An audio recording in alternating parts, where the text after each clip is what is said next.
Hello students, today we solve some remaining example in exercise 3.3. The 16th example is in how many ways can five different books be arranged on a shelf?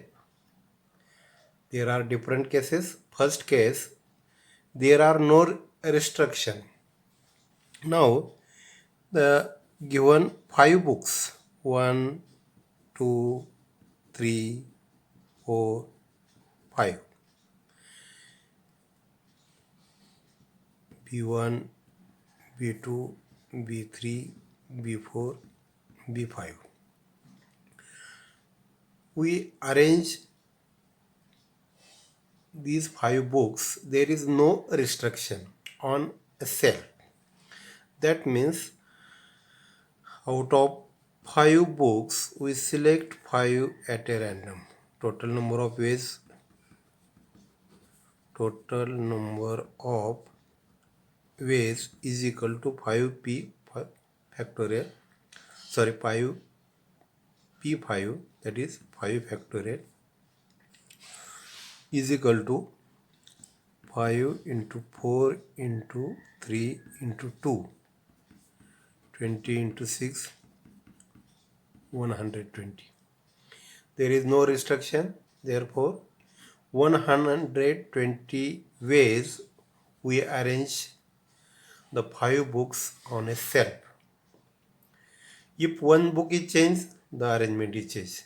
In this way, there are different 120 ways. Now second, two books are always together. Out of these two books are always take together. That means we take the group of two books, one group, and remaining three books are right in this way. 1, 2, 3, 4. Then we get the four set. That means these four set are arranged on shelf. The total arrangement is 4p4, that is 4 factorial, 4 into 3 into 2, 2. First arrangement. And second arrangement, here two books are arranged alternatively. In how many ways? Out of two books, two are selected, that is 2 factorial, 2 into 1, that is 2. By using multiplication principle, total number of ways are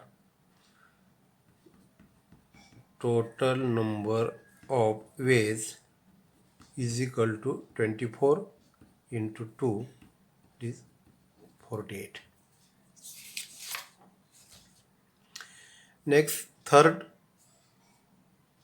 two books are never together. तर इथं condition काय आहे? दोन book शेजारी शेजारी प्रत्येक अरेंजमेंटमध्ये वेगवेगळ्या पद्धतीने यायला पाहिजेत. मग अशा वेळेस total number of ways is equal to first five books are arranged in this way. There is no restriction, that is 5 factorial. But last article we find two books are always together, then two books are always together is equal to 48. आता total number of ways जे आहेत, total number of veg of two books are never together is equal to 5 factorial. There is no restriction, and the restriction is two books are adjacent together, that is 48. That is 120 minus 48 is equal to 72 ways. म्हणजे दोन पुस्तकं जवळजवळ येणार नाही, याचं restriction काय येणार आहे, 72 वेज वेळा येणार आहे. 5 फॅक्टोरियल - 48 काय दोन बुक जवळ असण्याची शक्यता, आणि इथं नो रिस्ट्रिक्शन. असे 3 बिट्स याच्यामध्ये होते. Next example 17 example.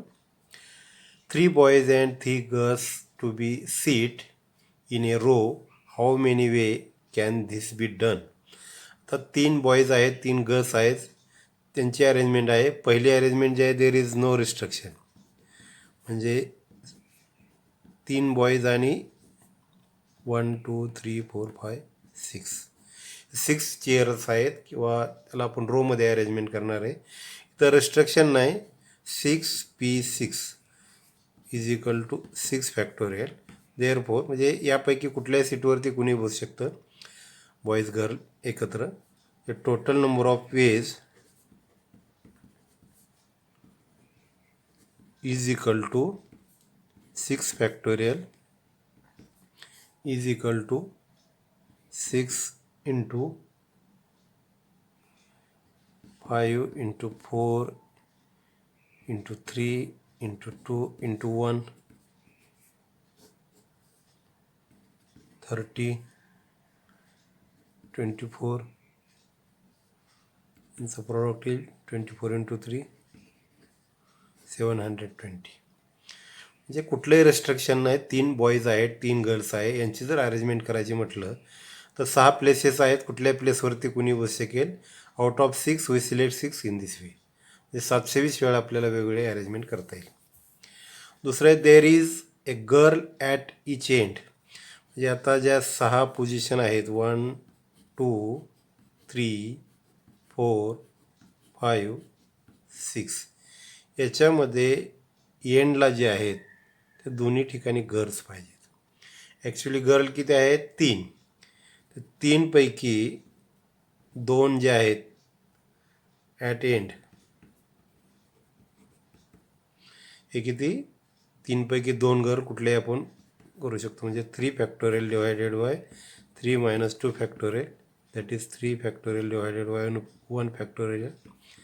3 into 2 is equal to 6 ways. म्हणजे 3 पैकी 2 घर जे आहेत शेवटी आणि सुरुवातीला गर्ल्स यायला पाहिजेत. आता 2 झाल्यानंतर एक गर्ल शिल्लक राहिली आणि 3 बॉईज, म्हणजे 1 girl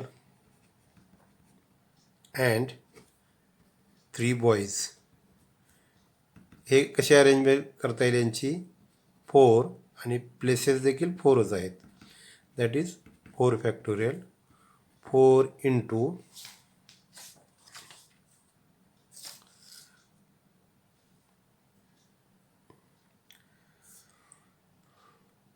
4 into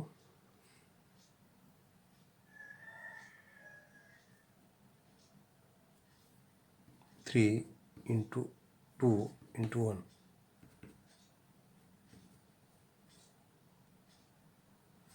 1 2 3 4.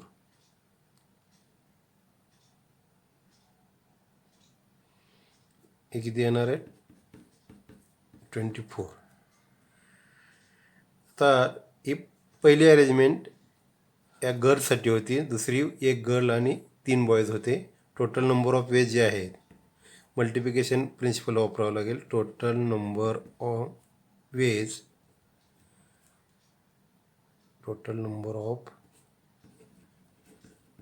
Is equal to 6 into 24 144 ways. म्हणजे 144 144 वेळा आपल्याला यांचे अशा पद्धतीने अरेंजमेंट करता येईल. त्याच्यानंतर the boys and girls are alternative. आता इथं 2 केसेस आहेत. फर्स्ट केस आपण बघूया. पहिल्या केसला girls are seat at the end both end. म्हणजे गर्ल बॉईज गर्ल बॉईज, आणि या पद्धतीनं म्हणजे गर्लसाठी 1 2 3 4 बोथ म्हणता येणार नाही. एका सुरुवात जे आहे ते गर्ल्सपासून जर आपण केली अल्टरनेटिव्हली,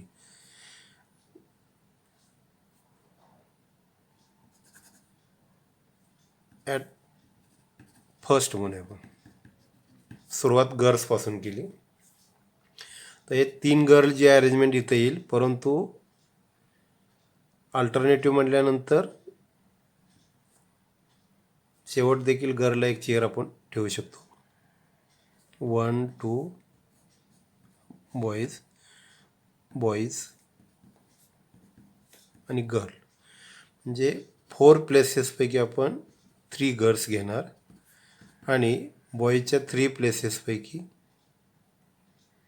3 घेणार. म्हणजे 4 फॅक्टोरियल हे 4 - 3 1 येणार आहे आणि 3 factorial out of 3 we select 3 factorial 4 × 3 × 2 × 1 × 3 × 2 × 1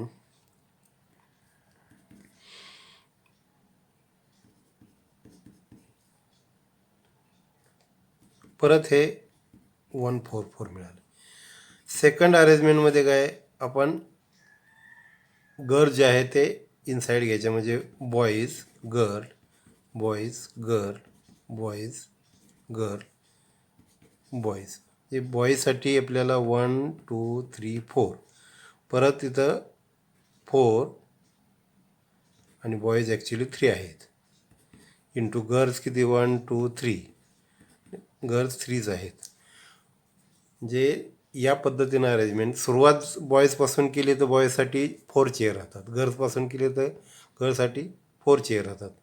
हे परत हे त्याचं उत्तर जे आहे ते सेमच येणार आहे 4 फॅक्टोरियल इंटू 3 फॅक्टोरियल 144 आणि टोटल नंबर ऑफ वेज जे आहेत number of ways is equal to आता इथे ॲडिशन प्रिन्सिपल वापरावं लागेल. या दोघातलं 144 प्लस 144 इथं ॲक्च्युली मल्टिप्लिकेशन प्रिन्सिपल वापरलं आणि दोघांचं मिळून 288 अशा पद्धतीने याचं उत्तर आहे. आणि शेवटचं आहे ऑल बॉईज सिट टुगेदर म्हणजे 3 बॉईज जे आहेत त्यांचा ग्रुप आहे तो एकत्र यायला पाहिजे. म्हणजे हा बॉईजचा ग्रुप झाला B1 B2 याचे क्रम बदलू शकतो आपण. आणि गर्ल्सचे जे आहेत हे उरलेले 3 गर्ल्स म्हणजे अरेंजमेंट आपल्याला 4 ग्रुपची करायला पाहिजे 1 2 3 4 4P4 is equal to 4 factorial 4 × 3 × 2 24 ही काय झाली टोटल अरेंजमेंट. परंतु बॉईज जे आहेत ते 3 आहेत आणि त्यांच्या प्लेसेस तिथं अल्टरनेटिव्ह आपण बदलू शकतो is equal to 3 factorial is equal to 3 × 2 × 1 6 परत total number of ways is equal to first thing that is 24 × 6 144 ways. तर अशा पद्धतीनं ऑल बॉईज सिट टुगेदर आणि त्या परत बॉईजमध्ये अल्टरनेटिव्हली बदल होणार आहे म्हणून त्याला मल्टिप्लाय केलेलं आहे. एकमेकावरती अवलंबून आहेत. 1 थिंग्स कॅन बी डन. एकमेकावरती अवलंबून नसतील तर आपण ॲडिशन थेरम इथं घेतलेला दोन्हीच्या ग्रुपचा. तर अशा पद्धतीनं हा एक्झरसाईजमधले बरेचसे एक्झाम्पल घेतलेत. पुढचा पार्ट जो आहे तो नेक्स्ट पिरियडला आपण रिपीटेड परम्युटेशनचा घेणार आहोत. Okay, thank you.